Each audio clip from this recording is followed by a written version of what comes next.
Open University in Virginia. He has been an instructor at the Imam Mohamed Islamic University in Riyadh, Kingdom of Saudi Arabia, and has also taught in Indonesia. Dr. Mamdouh has a keen interest in the sciences of the Quran and on the seerah of the Prophet ﷺ.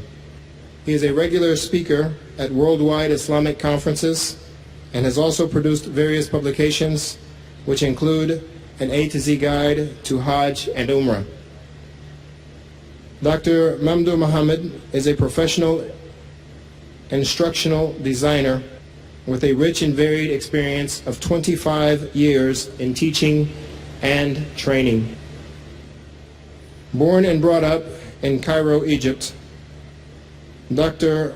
Mohamed has a PhD in instructional design and technology from the well-respected School of Education at George Mason University in the United States. He has worked as a teacher in Egypt, Saudi Arabia, Indonesia, and currently in the US. He is an author of several books on Islam in Arabic and has published articles all over the world. Ladies and gentlemen, at this time, speaking on the subject, Traps of Satan, let me welcome to the mic Sheikh Mamdouh Mohamed. Sheikh Mamdouh Mohamed, the stage is now yours.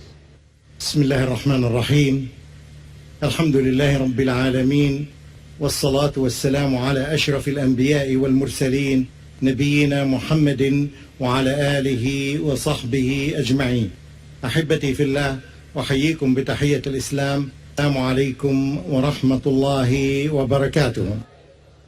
رب اشرح لي صدري ويسر لي أمري واحلل عقدة من لساني يفقه قولي. My speech is about the traps of the Satan. One of our enemies is the Satan. We don't like him, but we have to talk about him because it's very important to know how your enemy works. The more you know how your enemy works, the more you know his strategies, his tactics, the more you can guard against him and you can protect yourself against.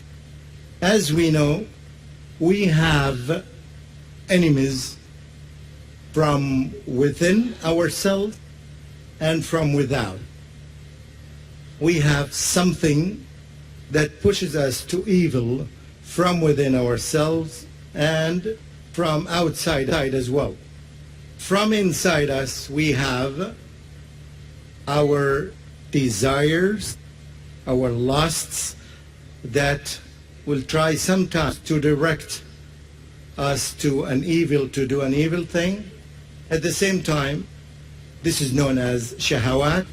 At the same time, we have the shubuhat, the misconceptions that we have in our brains, the doubts, the skepticism that we have in our brains and hearts, which are considered more dangerous than the lusts and the desires. Simply because if they ruin the concept, they affect the belief directly. Whereas shahawat, the lusts and the desires, they work on the disobedience. On the other hand, from the outside, we have our famous enemy, the shaitan. My topic is about what are the traps, the tactics that the shaitan does for every human being so as to know them and to avoid them. And I will mention 6 traps that start with the beginning, ending with the end, with the least people who are affected by the shaitan, but still he has some traps for them.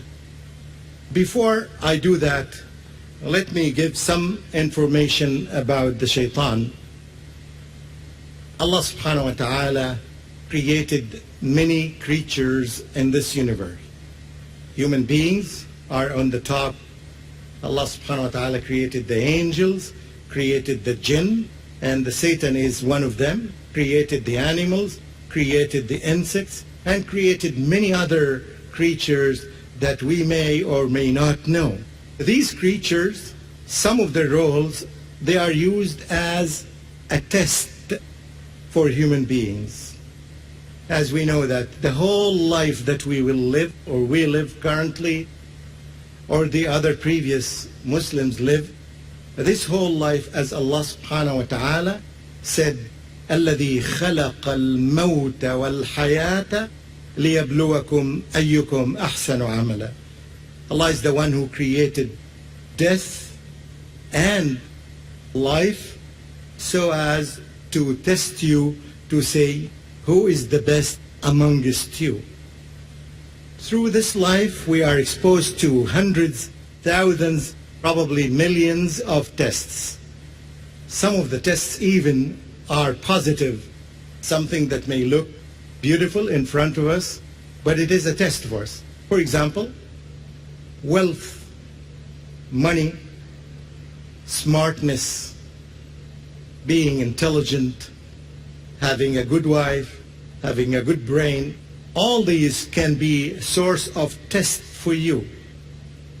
Allah subhanahu wa ta'ala watches us, how we use our brains, how we use our wealth, how we use our health, how we use our education. Are we using it in the way that pleases Almighty Allah, or are we not? One of the tests for us is the shaitan.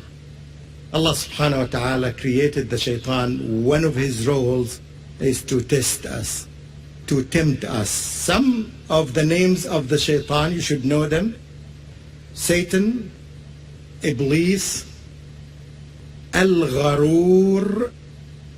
Al-Gharur means the deceptor, the one who deceives you, the one who makes things look nice and beautiful in your eye, and when you approach them and when you do them, you no longer know, you no longer feel, you no longer see that they were as beautiful as you were promised by the Satan. Another name is Al-Khannas, is that he hides, he injects, he evokes you, he urges you, then he hides. Another quality is Al-Waswas, and these two are mentioned, Al-Waswas, Al-Khannas, in the last surah in the Quran, which tells us something very important. And the word Al-Waswas in Arabic language, and this is again the beauty of this language, we have it composed of two parts, was, wasa. The same verb is repeated, was, like as, dam. These two verbs, they are the same verb, but it is repeated to add a new dimension to the meaning of the word. Was means to whisper. Waswasa, beside each other, means to whisper continuously. So the word waswas means the one who always whispers to us, which tells us something very significant. There will never be a time that the shaitan will stop whispering to us unless we become his followers, unless we belong to his party. But all the time, if we are resisting the temptation and the whispering of the shaitan, we are always expecting him to whisper to us. There will never be a degree for a believer that the shaitan will be away from him. Only the Prophet ﷺ, when he was asked, he said, as for me, Allah subhanahu wa ta'ala gave me support over my shaitan. So the warning is, all the time, the shaitan will be on our way, whispering to us. The shaitan sees us, but we don't see him. يَرَاكُمْ هُوَ وَقَبِيلُهُ مِنْ حَيْثُ لَا تَرَوْنَهُ. He and his followers sees you, the Satan sees us, and we don't see him. Again, the Satan is created from fire, not like human beings from the earth and from the mud. Another quality of the Satan, the jinns in general, are like human beings. The Satan or the jinn, as the humans, as we know that, they are commanded by Allah to worship Allah. وَمَا خَلَقْتُ الْجِنَّ وَالْإِنسَ إِلَّا لِيَعْبُدُونَ. Allah subhanahu wa ta'ala created the jinn and the human beings in order to worship Allah.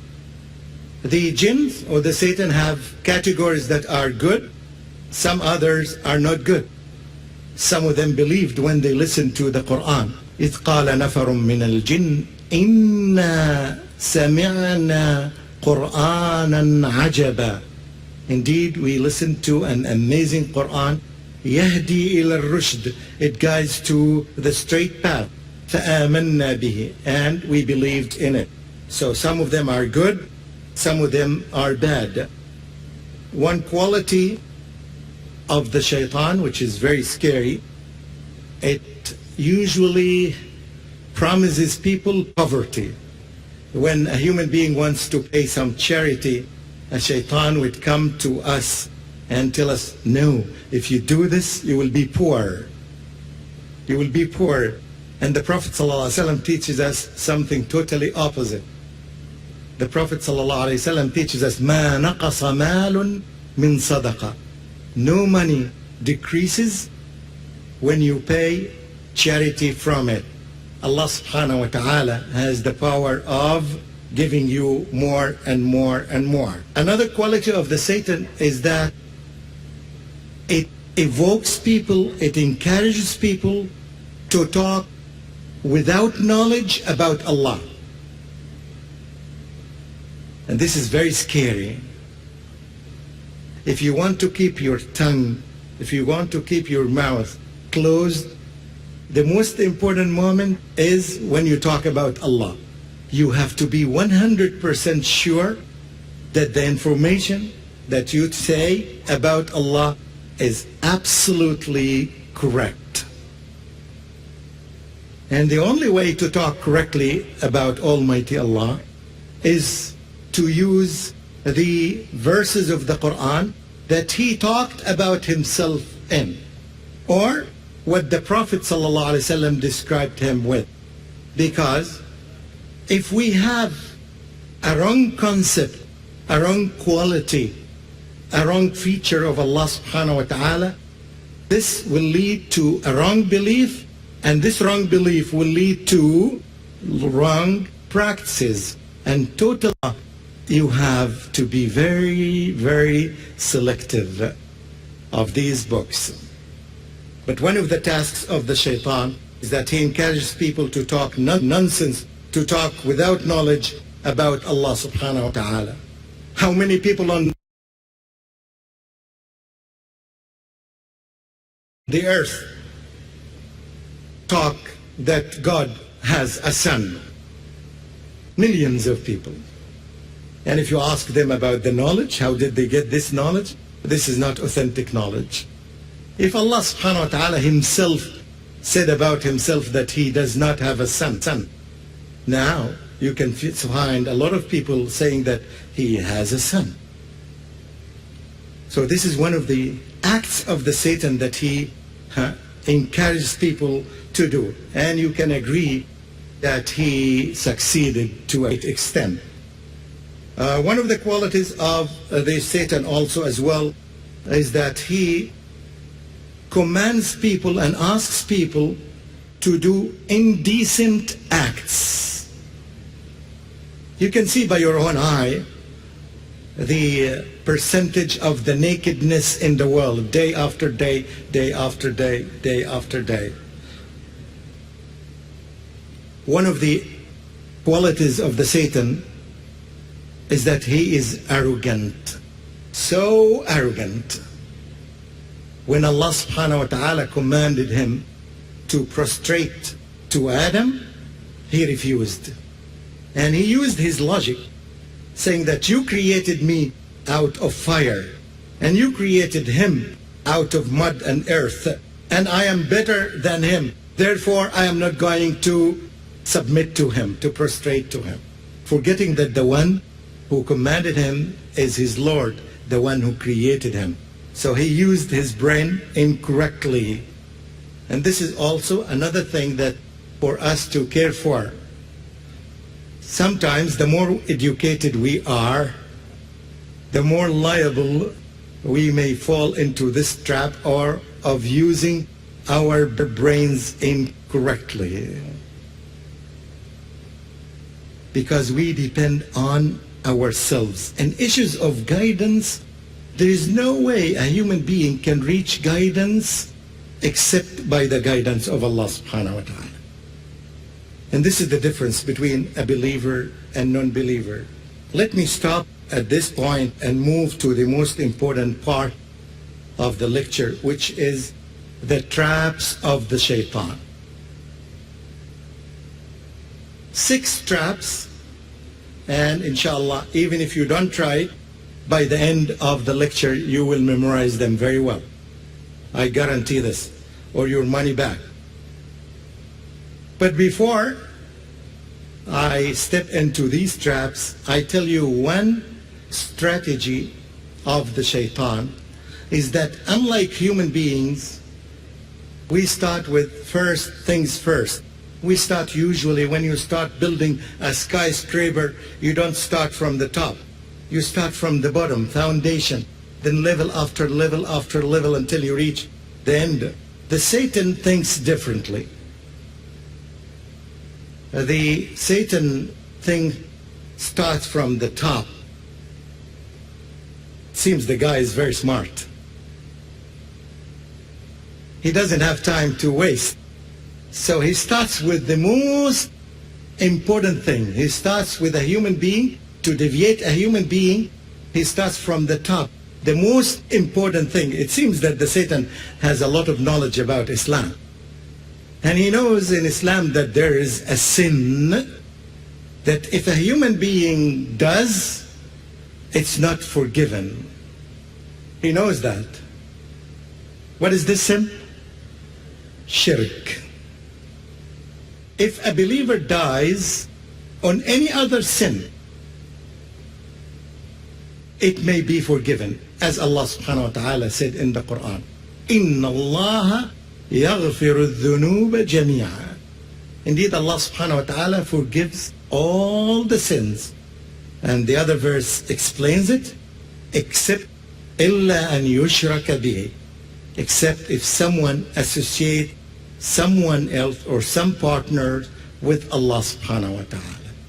This is the sin that a human being, if he dies on it, it's not forgiven. But if he does it in his lifetime and he repents or she repents from it, inshallah, it is forgiven.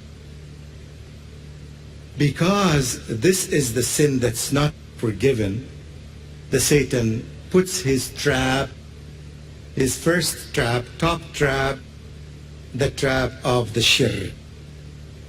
The first thing that the Satan invites people to do is the sin of shirk, with all its forms that I think by now you have a lot of knowledge about it. Worshipping someone else with Allah. You know, the problems of the Arabs, not knowing Allah. The Arabs used to believe in Allah, was not knowing that there is God. In fact, there are many verses in the Quran that says, وَلَئِن سَأَلْتَهُمْ مَنْ خَلَقَ السَّمَاوَاتِ وَالْأَرْضِ.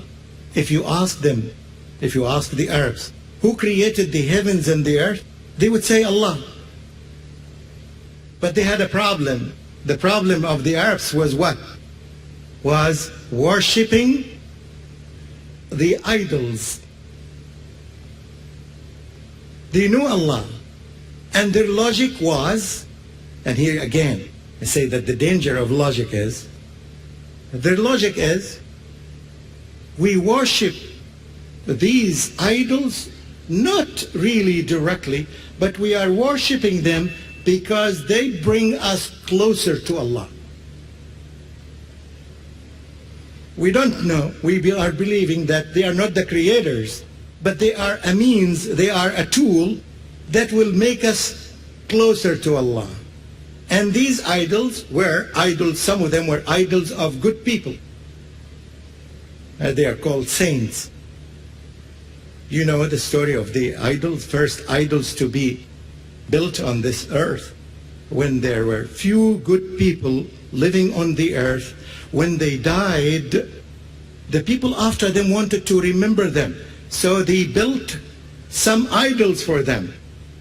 In the beginning, the first generation started just showing respect to these idols.